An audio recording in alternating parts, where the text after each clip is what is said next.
Welcome to the Classroom Narratives Healing and Education podcast, the space where education meets resilience. I'm Dr. Joey Weisler, and in each episode, we dive deep into the personal stories of educators, students, leaders, and frontline advocates who are navigating the complexities within modern education.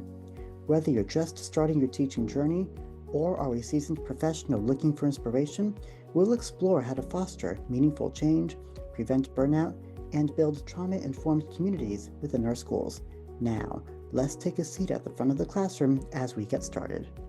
Welcome, everyone. Today, I'm so grateful to be joined by someone whose work is deeply rooted in purpose, clarity, and the kind of leadership that doesn't just inspire, it seeks to transform. Stephanie Kunkel is a leadership development specialist, a mental health advocate, and the founder of Perspective Shifting LLC. With a background in both organizational leadership and personal resilience, she empowers individuals and teams to realign their values, build sustainable practices, and show up as their most authentic selves. Through keynotes, workshops, and her thriving community platform, Stephanie has helped countless changemakers unlock not only their potential, but also their peace. Whether you're leading a classroom, a company, or your own next chapter, her insights will meet you exactly where you are. Stephanie, welcome to the show. I'm thrilled that you're here with us. That was a great introduction. I love it. Thank you so much. My pleasure. So, Stephanie and I met through a mutual contact, and I wanted to go ahead and start today's episode by giving a shout out to Virginia Daniel, who is the director of the Throne in the Classroom segment. And I will also link the Throne in the Classroom here to see work that I had done with Virginia back in 2022. And Virginia set up an introduction between me and Stephanie. And what I wanted to do with Stephanie first, since reading your memoir, what should we call it, a memoir? Yeah, I think Okay. that's appropriate. Part one, maybe. Once reading your memoir, Perspectives Through Broken Glass, I was immersed in the acknowledgement that Stephanie dedicates to herself and other survivors of trauma about grief, loss, and finding meaning within oneself to move forward from a traumatic instance or several traumatic instances as well. So I wanted to start there. And Stephanie, if you can go ahead and just tell us a little bit more about your background, what your work does to center on perspective shifting, and also tell us a little bit about Perspectives Through Broken Glass as a memoir. Yeah, thanks so much. So for me, I have a background in leadership development, and that's what my master's degree is in. And in 2011, I started counseling for depression because I was having suicidal thoughts. And I was also pregnant with my daughter and had a 12-month-old son and was like, they need me to be okay. And I go into a little bit more about that in my book. But needless to say, I started cognitive behavioral therapy, which was a large shift in my life. And really, what it did for me was helped me to gain perspective. And I think that's been basically my life mission since then. I've always had a little bit of a rebellious streak or played like devil's advocate with people when I was talking with them. But cognitive behavioral therapy gave me the tools to do that with love and compassion and really allowed me to not just do that for others, but also for myself. And so after I moved through a job change and through coaching and developing leadership development programs for corporate America, I really found that there was a little bit of a lack of understanding and acknowledgement, especially around trauma victims, people with depression, severe anxiety in the corporate space. And I think it's even more prevalent today. I think the latest Gallup poll showed that 1 in 3 Americans over the age of 18 have been diagnosed with depression. So we're no longer in this area of saying, hey, we've got symptoms. And when my book came out in 2022, it was 20 to 25% of people were experiencing symptoms of depression. And that's 1 in 5. And so now we've moved way up the scale and we're not just experiencing symptoms, but we're actually getting diagnosed, which is great. But it also gives you some indication of where we are right now in our society. The other acknowledgement that I have is that it takes approximately 11 years from the start of symptoms to treatment. So we look at all of the trauma that we've all experienced globally in the last 5 years alone. We kind of have a lot to think about as we move forward and how we handle people. And you and I talked about this, how we handle people with care, right, as we go forward. I'm remembering a portion of your text that really stuck with me. You mentioned that you started in your mind to develop a plan for the end of life, and you never acted on that, but there is a rationalization that you came up with as to why that plan made sense. For example, like your kids, but that also prevented you from acting because you knew that you would be the one to best raise your children. I'm going to quote Sue Klebold if I can. Sue Klebold is the mother of Columbine perpetrator Dylan Klebold, who has since become a major brain health advocate. She says that when somebody is in that state, they are in what she calls to be a stage 4 brain health crisis.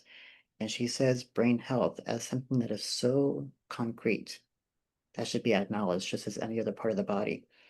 And what I'm wondering, Stephanie, is that when somebody gets to that point, what does that look like for the person who's in crisis and for their loved ones who may either be missing the signs or even want to lean into it, but may not know how and what to do to help?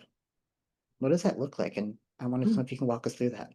Well, I think if I'm being honest, I talk about certain scenarios in my book, but this was something that I'd been battling for a really long time. So this was not anything that was abnormal to me.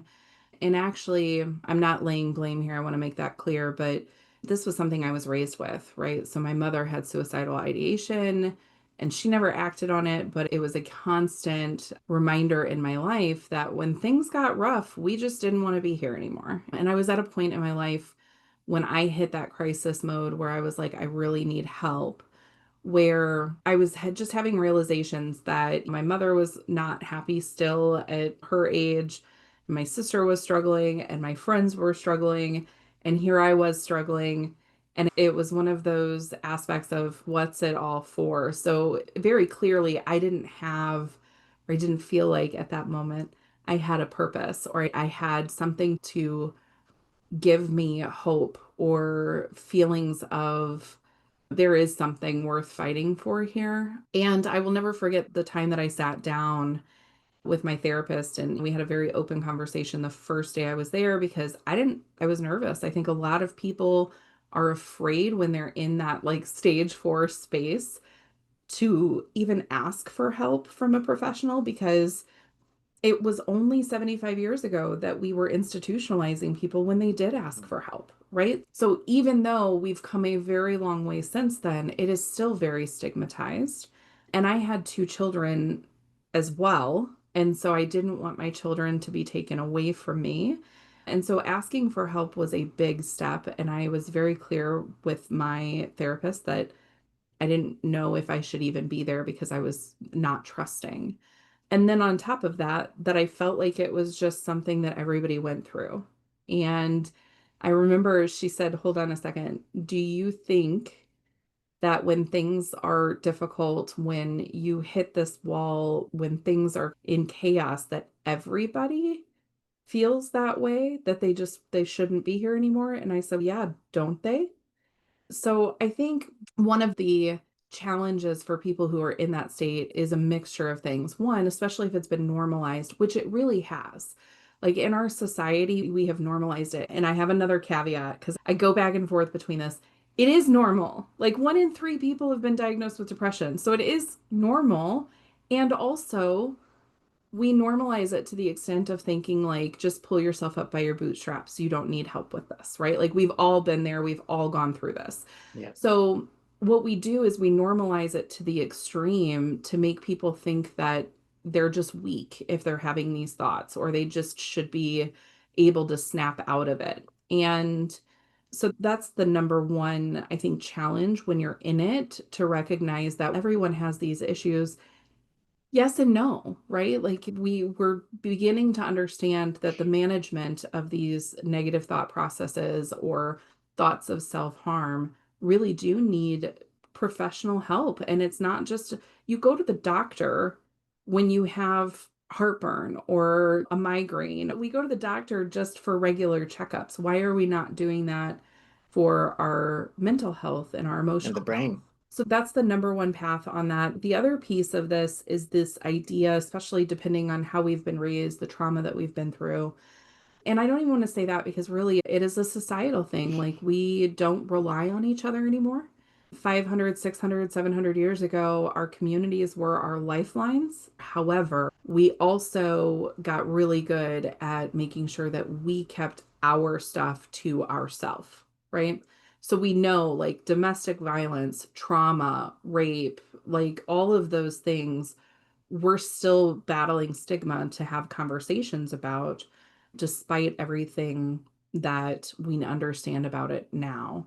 So there's this illusion that if we share these things, we're burdening other people or we're laying our problems at their feet.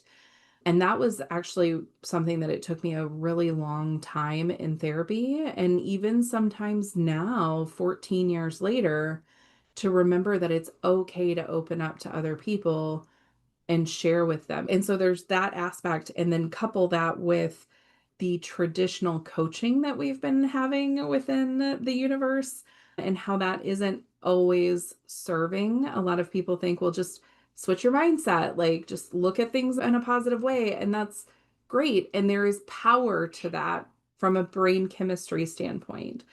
But when we are having negative thoughts and we're in a space of that, when someone offers us a different perspective without understanding where we're coming from, it can be invalidating and it can make us reluctant to share those thoughts again because we don't want to be the negative Nancy, right? If there's any Nancy's listening, I don't mean you specifically, right? But we get into this space where it is very difficult for us to open up about it. So I leave those three aspects of if you're in that space, if you're contemplating suicide or you've ever thought of suicide or you're just stuck in what I call the black hole of depression and you feel like everything takes a massive amount of effort, there are so many resources and so many people out there who can help you. You reach out because that's how you end up getting out of that space. Sometimes it takes people a little bit to find that right fit too. So if you reach out and that person doesn't register and doesn't resonate with you, and you're like, oh, I never want to go to therapy again, try somebody else. So you asked kind of a two-pronged question here. So that's for the person who is struggling. For family members, first and foremost, I know that there's nothing I'm going to say here that's going to alleviate guilt. When someone is in that space, there is not a whole lot that their family members can do when they won't open up about it. They won't lay their problems at your feet. They don't want to burden you. They don't want to share what they're going through because they don't want you to have to process what they're going through. And we've had conversations in the past several years around what trauma dumping looks like. So people who have experienced trauma now are back to that space where they don't want to talk about it because they don't want to trauma dump on people. And so there's this aspect of one, recognizing that it isn't just a family member or a good friend or significant other issue when someone takes their own life. It's really a societal issue. And it's not just your guilt or your responsibility to carry, it's all of ours. Like we all have to learn how to handle people better so that we don't have to experience these harsh and dark things without the support of other people. We aren't meant to go through these things alone. And also, we have conditioned our friends and family members and everyone around us has been conditioned to think that they have to do it alone. So if you're carrying forward that guilt and you've experienced something like that, the number one thing I can offer you as a way for you to process and carry and move forward in a way that honors someone that you've lost is really to do your best to be transparent and open with your own mental health, to be transparent and open about the fact that this is a thing that we have to talk about it and make sure you're keeping resources in your back pocket. Like if you work with an organization that has an EAP company, put that information literally in your back pocket and keep it with you at all times because you don't ever know who you're going to run into or who you're going to experience. And it's not everyone's job to be that therapeutic person for someone who's struggling, but it is everyone's job to be compassionate and kind and to understand that we just don't have a full understanding of what's going on with someone at any given moment in time. I'm thinking about again that talk that I heard from Sue Klebold, and when her son committed a murder suicide at Columbine High School in 1999, she thought for years, and probably still is, 26 years later, she's thinking, how could I not know? How could I not know? How did I miss those signs? And frankly, after the loss of my own very good friend to suicide in 2018, I still, 7 years out, think about those what ifs all the time. Like, what if I had looked closer? What if there were things that I had missed that I could have helped him through? And as a person, it really plagues me. It guilts me. And in my first year of teaching, I think it did more harm than good because now I'm up against the system that I learned really wanted to bury the pain that they saw our children see. And as somebody who had just witnessed the tragedies that come from that, I tried to overturn that, but Mhm. with significant failure in attempting to do so. And I'm just thinking for those of us that carry that grief into both our personal and professional lives, especially if there are educators out there that have lost their own students to suicide, again, our hearts go out to you and we're wondering how that has carried you through your own professional teachings. How can we take that guilt and make it into something more meaningful with what we do and give it purpose? If you just first and foremost look at the stages of grief, right? And you just look at where we go through. Guilt is actually a little bit a part of that denial aspect. So, one is healing, really taking it upon ourselves to lead by example. That's number one. I work with people through every industry, right? And just anywhere from state agencies to corporations to schools. And we have to be right with ourselves before we can lead by example. We have to understand what our healing process looks like. In regards to the guilt aspect, though, it's normal, and we lay that at people's feet too. And when you think about Sue Klebold, there was a lot of talk in the media about how did she miss this? She was his mother, Yeah. right? Like, where was she? What she was she do that? And we still do that when we see mass shooting and suicide, and we see where was the family? Where were the friends? Where were these people?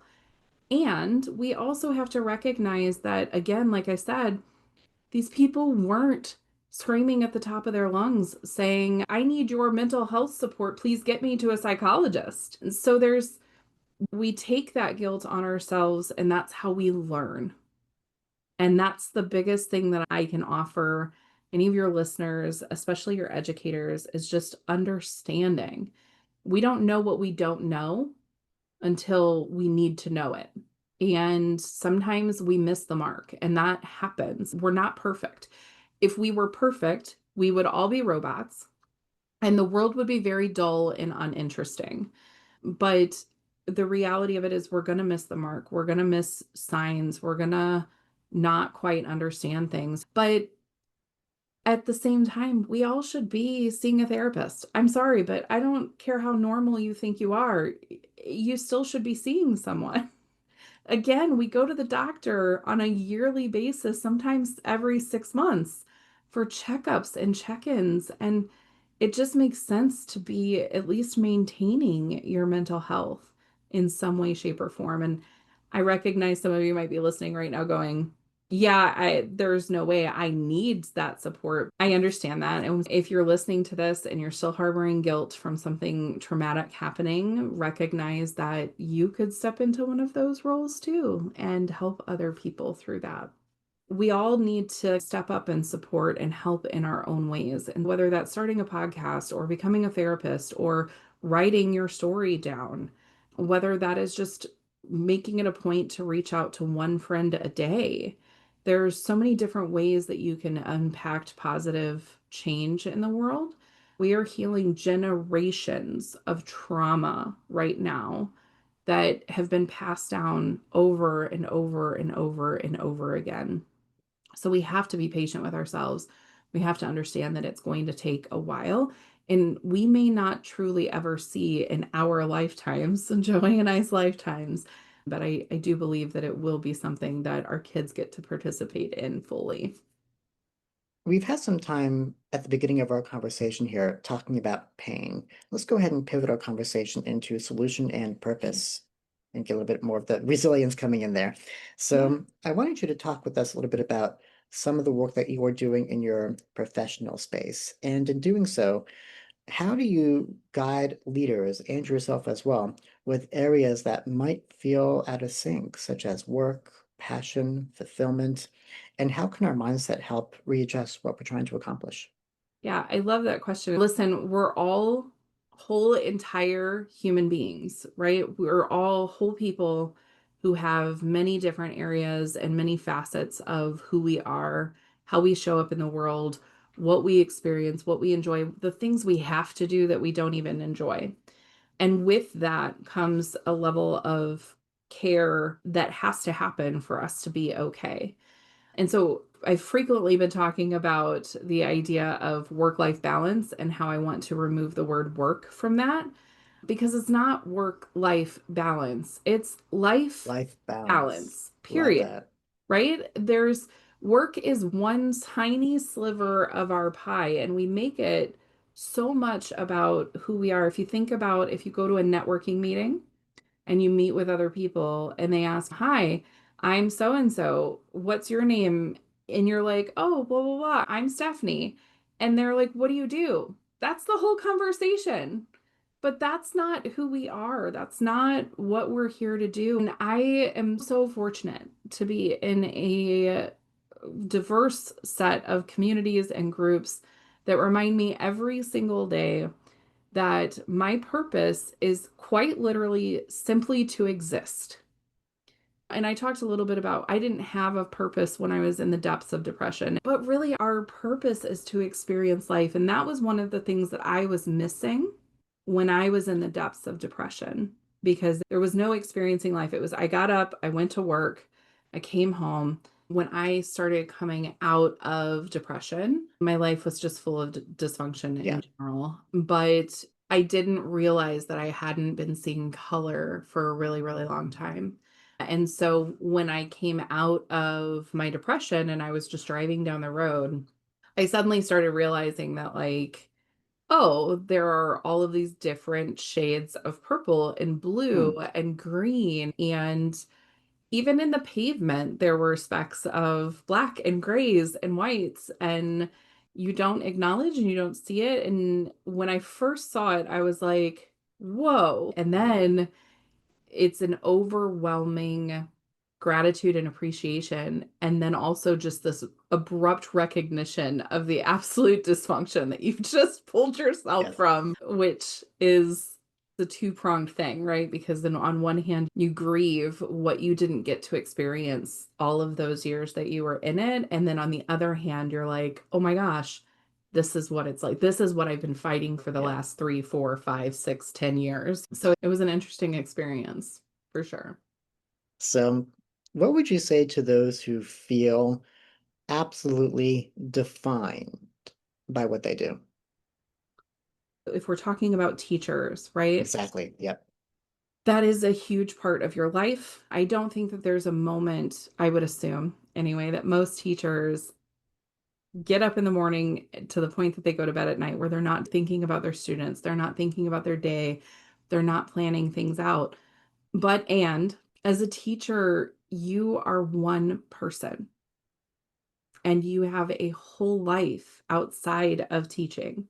And you may love teaching and it may be completely defining who you are. And it may be your life's mission to deal with kids. But if schools close down tomorrow, what would you do? And the one question I really love to ask people when we think about what would we really want to do is if money, time, energy wasn't an issue, where would you go? What would you do? Who would you see? What would that experience look like if we didn't have to show up to work every single day? What would that experience look like? And most of the people who are listening, who are teachers, would find themselves back in that space where they would be teaching young children and they would be nurturing and they would be caring for people. But even nurturers and people who care for people and people who teach still need their own creative pursuits. It's something that I have had to learn I don't want to say the hard way, but I've repeatedly learned that creativity is where the biggest part of our lessons come from as humans. And we have to be able to find the fun and the creative parts of life, even outside of our life's missions. Definitely. I appreciate that. And then when moving into the workspace in an era, especially of all different kinds of socio-political unrest, where mental health has really become a major visible prominence in front of us, how have you seen organizations really starting to either evolve or even fall short with responding to employee well-being? And what would you advise different companies as a way to really just address that stigma and embrace who's in front of them as employers? Really good question. And it is really a difficult topic right now. We're seeing a lot of attacks on mental health and DEI, neurodiversity. There's a lot of conversations saying that we shouldn't be embracing these things. The more that we push back against the idea that we have to cater to our mental health and we have to embrace neurodiversity, the harder it's going to be for us to resolve those issues. So if there is an administrator listening or a leader in a corporation listening right now who's like, I know that this is an issue. I've listened to this podcast. I know we need to be addressing it, but I don't know how. It starts with you. Period. It starts with you. It starts with you doing the work to recognize your own traumas, your own need for healing, your own life balance, the things that you need in your life. It starts with you taking the initiative to be open and vulnerable with the people that are in your organization, with your board of directors who's going to make decisions. It starts with you being the advocate. And if you don't have an administrator listening and you are a teacher in a school or you are a sales associate in an organization, it also starts with you. That's where it has to happen. I think that this quote gets worn out, and I think it does because it's so true. But Gandhi said we have to be the change we want to see in the world. And if we aren't being that change, why would anybody else change? Mhm. Right? If we aren't the person leading the charge through our own actions and behaviors and advocacy, no one else is going to take up that torch. And it has to do with your mental health too, right? Like if you're not the one who's taking action to get help and be happy, no one else is going to do that for you. So it really starts with us at the individual level, and then in our smaller communities, and then it goes from there. So I want to know if you can tell us a little bit about the work that you're also doing with Perspective Shifting LLC and some of your online resources that listeners can follow up with, including your Thrive Guide and other resources as well. Yeah, so we talk about life balance. The Thrive Guide is all about finding that and also a little bit about finding your purpose too. So I appreciate that you mentioned that. That's one of my favorite tools. And I do that with clients, I do that with organizations and leaders. And it's really part of my signature program, just understanding where we are and checking in and where we want to go. But that's a lot of what I do. The reason I chose perspective shifting as the name for my business is it's really helping people to see a different perspective. We, whether it's personally and in their lives, I have a trauma informed coaching certification and a cognitive behavioral coaching certification. And that comes up because as individuals, we have whole lives and we're whole people. And so dealing with that and helping them to see the better side of them and sometimes see the things that they don't want to see about themselves that will help them grow. And I do that for organizations too. So helping them to understand the bigger picture, implement leadership development programs that help their leaders to connect with individuals and connect with their staff and connect with their clients, and helping entrepreneurs, which is really my sweet spot right now. I do speaking engagements and I do consulting for larger organizations, but my favorite thing to do right now is working with entrepreneurs who are mission driven, dedicated to rebelling against systems that we have and disrupting spaces so we can rebuild better. And just helping them to remember that you can be mission driven all day long, but you have to take time for yourself. You have to be your own person And again, we have to lead by example. We have to show up in the ways that we want to. So you can find any of those resources on my websites. So stephaniekunkel.com is my website where you can find more information about me and the specific services that I offer. And then Perspective Shifters, think about it as a person, perspectiveshifters.com is my company website. And you'll find resources on how to connect with us and some of the amazing people we have in our community that do really awesome speaking engagements and trainings. And then we just rebranded and relaunched the Rebel Dream Lab, which is a place for entrepreneurs to be able to come and get support, especially entrepreneurs who are really trying to disrupt and are mission driven and helping other people to make big change. Those links will also be available in our show notes as well. Stephanie, thank you so much again for sharing your wisdom and your warmth with us today, and your ability to reframe burnout, leadership, and self-alignment as opportunities for growth over guilt is really a breath of fresh air for us. For those of us listening here who want to continue learning from Stephanie's work, be sure to check out Perspective Shifting LLC, follow her online, and dive into her Thrive Guide and leadership resources. So until next time, keep leading with compassion, stay open to the shift, and remember that clarity isn't a destination, but rather it's a daily practice. Thank you for joining us on the Classroom Narratives Healing and Education podcast. If today's episode inspired you or made you think differently, I'd love to hear from you. Drop a comment or review wherever you listen to podcasts, and stay connected with us on the @Classroom Narratives podcast over Instagram and Facebook.